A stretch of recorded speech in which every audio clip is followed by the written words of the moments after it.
স্ত্রী স্বামীর কোন পাশে ঘুমালে বিপদ হয় আর কোন পাশে ঘুমালে সংসারে বরকত হয়, এটা কিন্তু আমরা অনেকেই জানি না। নবীজি সাল্লাল্লাহু আলাইহি সাল্লাম আমাদেরকে সব কিছু শিক্ষা দিয়েছেন, কোন জায়গায় কি করতে হবে এটা আমাদেরকে নবী সাল্লাল্লাহু আলাইহি সাল্লাম শিক্ষা দিয়েছেন।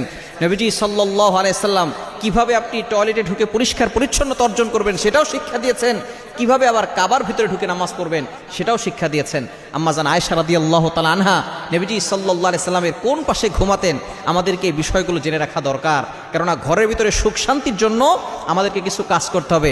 যেভাবে নবীজি সাল্লাল্লাহু আলাইহি সাল্লাম চলেছেন, ঘরের ভিতরে যে ব্যবহারগুলো করেছেন সেরকম যদি আমরা করতে পারি তাহলে আমাদের সংসারটাও সুখময় একটা সংসার হবে।